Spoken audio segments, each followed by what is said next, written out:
y en esta ocasión vamos a analizar las relaciones Estados Unidos-México en compañía de dos brillantes especialistas, Duncan Good, director del Instituto México, del programa México en el Woodrow Wilson Center for International Scholars en Washington, y Raúl Benítez Manaut, investigador del Centro de Estudios sobre Norteamérica de la Universidad Nacional Autónoma de México. La relación México-Estados Unidos es central para México. Es una de las relaciones, quizá la más importante de todas, y una que tiene la atención absoluta de público y gobierno. ¿Dónde estamos en este momento? Duncan, si pudieras definir la actual relación bilateral, ¿cómo la pondrías? El estado actual de la relación bilateral, yo lo veo en un momento muy delicado. Obviamente, después de los eventos de la semana pasada, veo que hay mucha tensión, hay temas que se tienen que discutir, mejor discutirlos en privado, no en público, que es la actitud predominante de ambos lados. Pero lo veo en un momento crítico, delicado, pero al mismo tiempo la relación en sí es una relación muy fuerte, y tiene que ser fuerte porque es una relación muy compleja, muy sofisticada. Es la relación más importante para México y para Estados Unidos, y diría yo que es entre los 2-3 relaciones más importantes a nivel mundial. Y es porque el peso de la relación económica entre los dos países es tan grande. México depende del mercado de Estados Unidos para sus exportaciones, y Estados Unidos depende de México para exportar sus bienes al mercado mexicano, para importar muchos insumos para el proceso de manufactura en Estados Unidos. Y sobre todo, para entender la relación económica, tenemos que reconocer que es una relación de sistemas de producción integrada entre los dos países. Entonces, ya no podemos separarlos. También tenemos que reconocer y no podemos olvidar la relación migratoria entre los dos países, la relación demográfica, que es tan importante también. Entonces, aunque es un momento en donde hay tensiones, hay problemas, tal vez nada más son unos obstáculos menores a largo plazo. En el largo plazo, los dos países dependen de sí. Raúl, tradicionalmente los mexicanos y estadounidenses habían hablado de aislar las relaciones, de evitar que incidentes determinados contaminaran el resto de la relación. ¿Es el caso ahora o este problema ha trascendido alrededor? Bueno, yo creo que hasta este momento la crisis diplomático-política que existe en este momento entre México y Estados Unidos, en parte por la fuga del Chapo Guzmán, no ha afectado el resto de la relación. El resto de la relación tiene sus carriles propios, sobre todo la relación económica comercial. Ni siquiera es una relación gubernamental, es una relación entre privados, entre empresarios. El tema migratorio, pues también los gobiernos poco tienen que hacer, de tratar de evitar el flujo migratorio, pues es imposible. Los gobiernos lo que hacen son acuerdos para el tratamiento de la migración.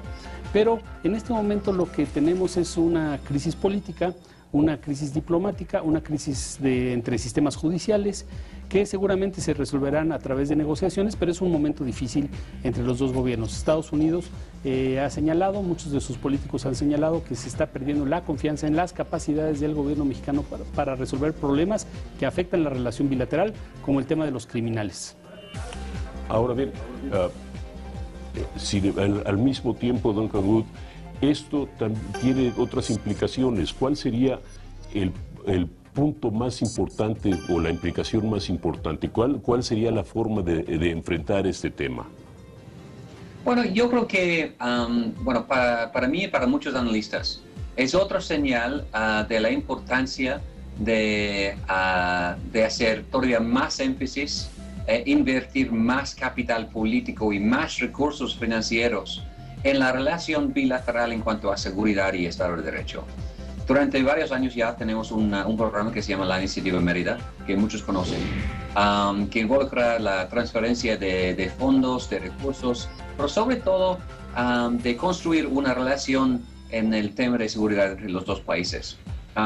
Desde el gobierno de Estados Unidos hemos visto un enfoque muy fuerte sobre reforma del sistema de justicia en México.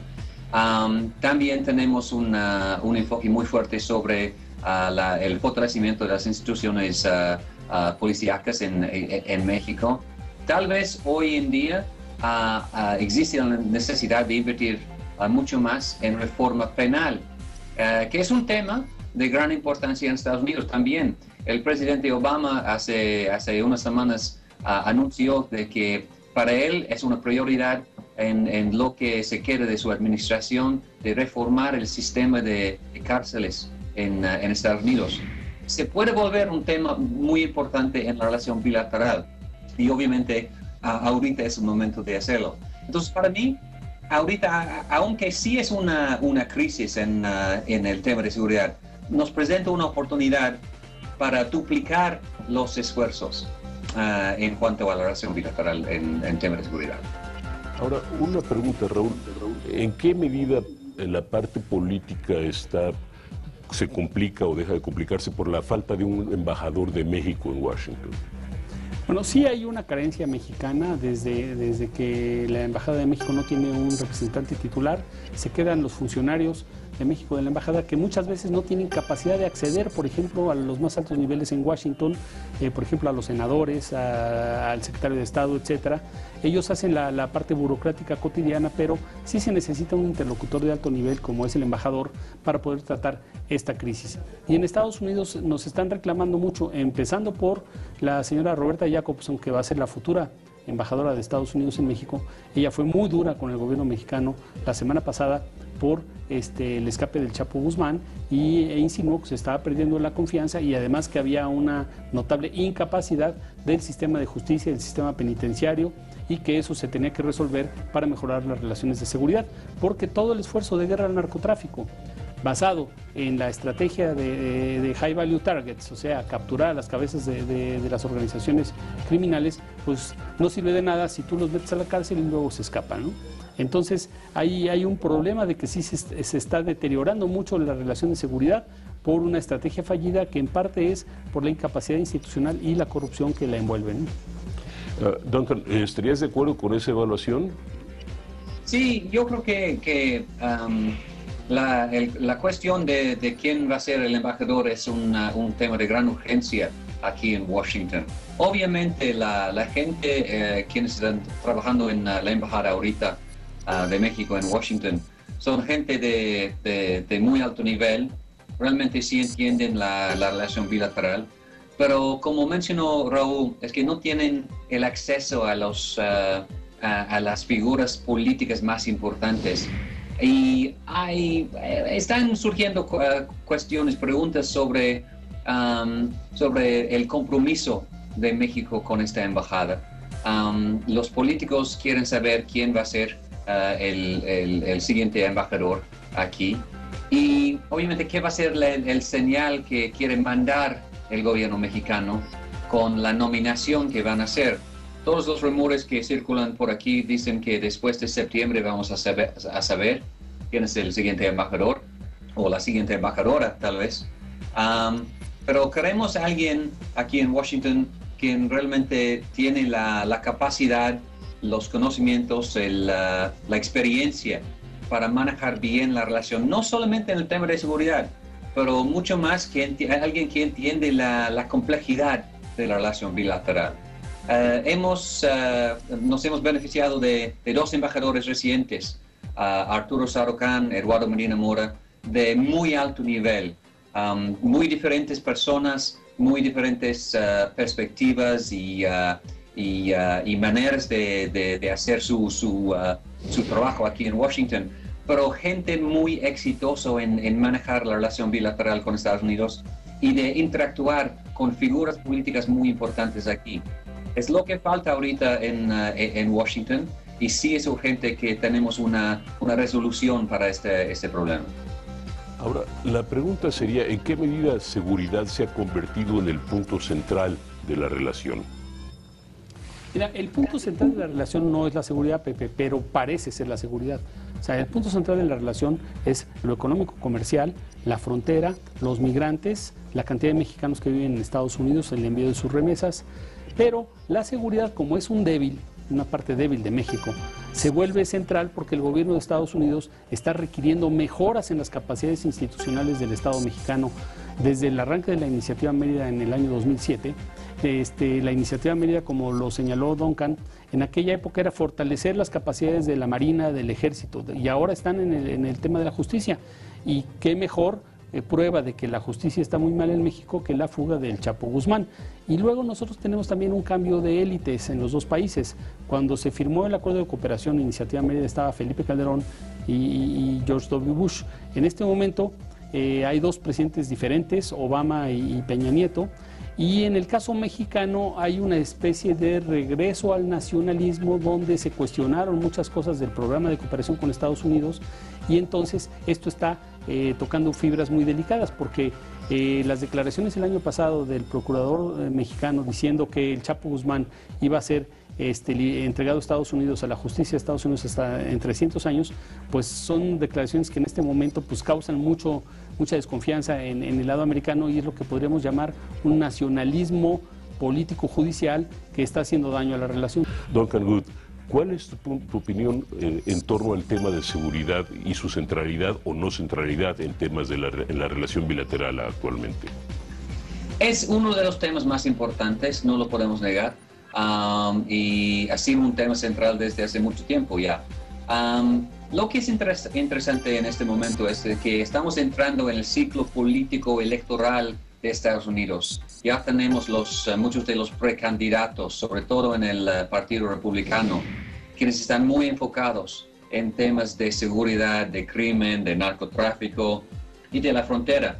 Como vimos ayer, el precandidato Donald Trump visitó la frontera. Y eso fue una visita muy importante para él.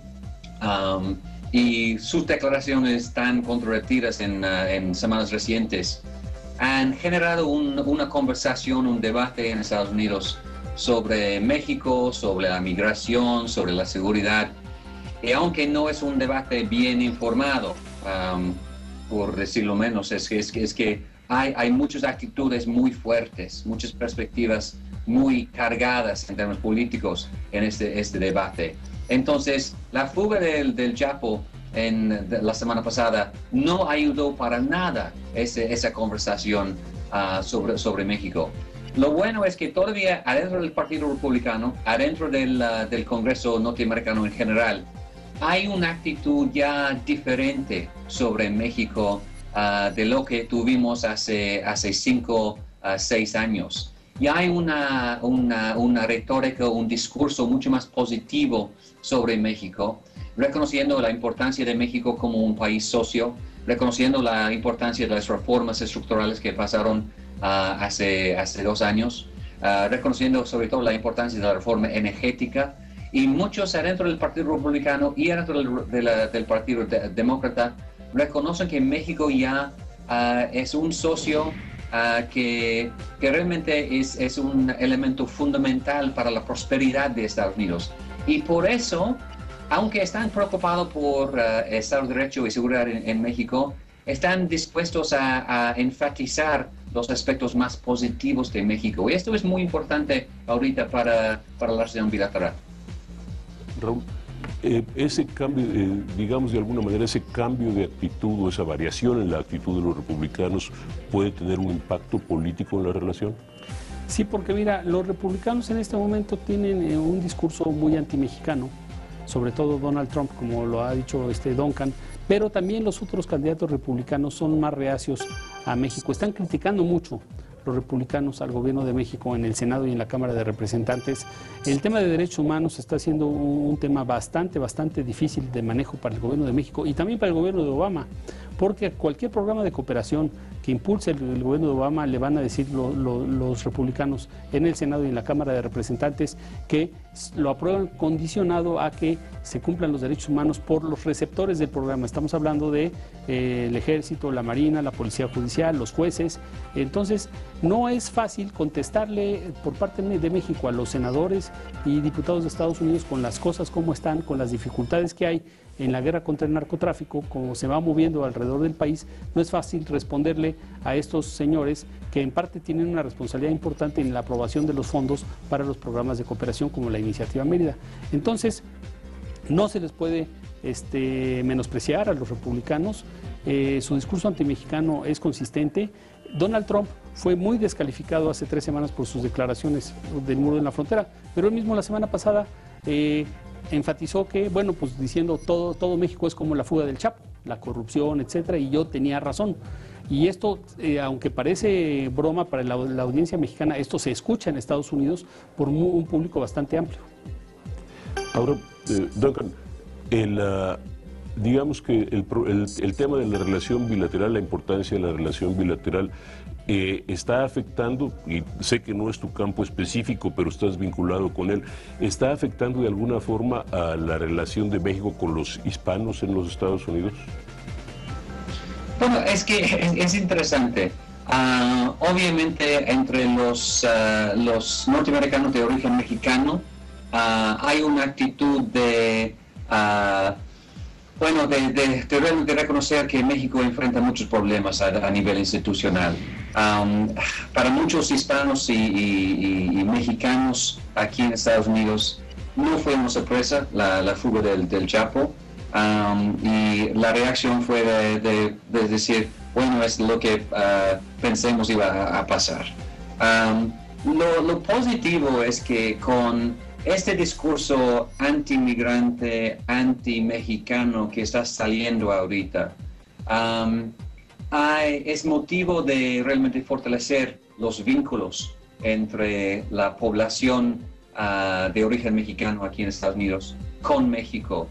Es tema de solidaridad, aunque muchos reconocen que hay grandes problemas enfrentando al gobierno mexicano.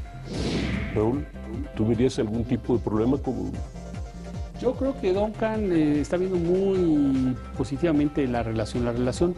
En relación con los migrantes tiene sus dificultades. Una cosa es el presidente Obama y sus planteamientos sobre la migración, que han sido positivos en muchos aspectos, y otra cosa también tiene que ver con la política de deportaciones. Entonces, Obama, por un lado, está haciendo políticas migratorias de inclusión, y a los que acepta ya empapelados, llamémoslo así, la documentación, los inserta bien, se les dan muchos favorecimientos. También están los deportados, y estamos nosotros teniendo récords de deportaciones de mexicanos, centroamericanos, salvadoreños, guatemaltecos, hondureños principalmente, que no se habían visto en la historia de los Estados Unidos. Entonces, el gobierno federal de Estados Unidos tiene estas dos caras, pero además viene toda la parte negativa. En Texas, en Arizona y en muchos estados, pues hay un antimexicanismo que obstaculiza eso, así como en la Cámara de Representantes y en el Senado, ¿no? Ahora, estábamos hablando, Duncan, tú mencionaste el tema de derechos humanos, igual lo mencionó Raúl también. ¿Qué tan importante va a ser esto en los próximos años? Bueno, es un tema que surge frecuentemente en la relación bilateral. Hay varios políticos aquí en Estados Unidos quienes quieren condicionar la ayuda como la Iniciativa Mérida en cuestiones de avances en el tema de derechos humanos. Hay una conversación muy importante hoy en día sobre la cooperación bilateral con México en la frontera sur de México, sobre todo el programa Frontera Sur, y la protección de los derechos humanos de los migrantes allá. Hay diferentes perspectivas aquí en Washington sobre ese programa. Varios dicen que, bueno, México está haciendo el trabajo sucio de Estados Unidos en deportar muchos centroamericanos de México antes de que lleguen a la frontera con Estados Unidos. Otros que dicen que el programa es un avance en regularizar o formalizar la migración entre Centroamérica y México, y de hacer posible, por lo menos, un trato más justo para los migrantes, de protegerlos un poquito más. Entonces, el tema de derechos humanos es un tema perennial en la relación bilateral. No es un tema que está al cima de la agenda, pero es algo que sí puede impactar. Raúl, ¿tú ves ese mismo impacto? Sí, pero yo le daría otro matiz. Una cosa es cómo ven los americanos el tema de derechos humanos en México y en relación con los migrantes, y otra cosa es cómo ven en el Congreso de Estados Unidos el tema de derechos humanos de la acción de las policías, el ejército mexicano, la Marina, en casos concretos. Hace 3 semanas el representante de California, Alan Lowenthal, logró congregar en el Congreso de Estados Unidos, formado por 435 personas, una carta firmada por 82 congresistas en contra de la ayuda de la iniciativa Mérida, señalando que se tienen que aclarar muchos casos de violaciones de derechos humanos cometidas por las Fuerzas Armadas y Policíacas mexicanas, y ellos hacían mención al caso de Tlatlaya. Ya que 82 congresistas hayan firmado un documento reclamando al gobierno de México que esclarezca lo sucedido en algunos casos graves de violaciones a derechos humanos, es una señal de alarma muy grande de que el Congreso de Estados Unidos no le va a pasar al gobierno de México muchas cosas y puede poner en dificultades las entregas de la ayuda a ciertos paquetes como pueden ser el de justicia o pueden ser los militares. Pero la pregunta sería también, ¿qué tan importante es esa ayuda? Bueno, ¿qué tan importante es esa ayuda? Arturo Sarucán solía decir que por cada dólar que aportaban los Estados Unidos, México ponía por lo menos 7. Sí, pero por ejemplo, en algunas cosas es muy importante. La captura del Chapo Guzmán el año pasado fue con ayuda de inteligencia de Estados Unidos y operado por la Marina Mexicana, y eso fue reconocido abiertamente hasta con un comunicado de la Embajada de Estados Unidos. Para cosas específicas, precisas, la ayuda es muy importante. Ahora, para recapturar el Chapo, el gobierno de México no puede negar la ayuda, porque entonces Estados Unidos arremetería contra México diciendo, bueno, ¿por qué niegas la ayuda de la búsqueda? Y el endurecimiento que tiene que hacer el gobierno de México contra los que están presos, por ejemplo, el debate de si se tenía que extraditar al Chapo o no se tenía que extraditar al Chapo, viene sobre los otros que están presos. Bueno, el Chapo se escapó y hay que buscarlo, pero hay un montón de presos que están en la lista de extraditables, y eso el gobierno de México tiene que mostrar o celeridad o garantizar medidas para que no se escapen de las cárceles, cosa que está más difícil. Duncan, ¿tú lo ves de forma similar? Déjame decir algo aquí. Es que tenemos que diferenciar entre dos tipos de ayuda de Estados Unidos. Son los programas de ayuda en cuanto a recursos financieros y equipamiento, etcétera. Y en eso sí, la preocupación de Estados Unidos con temas de derechos humanos de los congresistas sí es importante y sí puede impactar. Y lo veo como algo positivo. Yo creo que sí tenemos que insistir que el gobierno de México tiene más rendición de cuentas, más transparencia, más enfoque sobre derechos humanos si van a recibir esa ayuda bilateral. Por en cuanto a el otro tipo de ayuda, que es la ayuda en términos de inteligencia, yo creo que Estados Unidos y México van a seguir trabajando juntos en este tema, y eso es la parte para mí más importante en la lucha contra los líderes de los carteles como el Chapo. Tal vez no en el largo plazo, la inteligencia es una parte, pero en el corto plazo y para este tipo de proyecto de recapturar al Chapo, la inteligencia de Estados Unidos va a ser muy, muy importante, y no veo que el tema de derechos humanos va a impactar tanto en esa ayuda. En ese tono, Duncan Good, no me queda más que agradecerte tu participación. Muchísimas gracias, Duncan, fue espectacular de tu parte. Raúl Benítez, muchísimas gracias, fue también espectacular. Y a ustedes les agradezco su atención. Los esperamos en la próxima edición de este Foro de Análisis Global. Te invitamos a seguir cuestionando la información con los siguientes videos.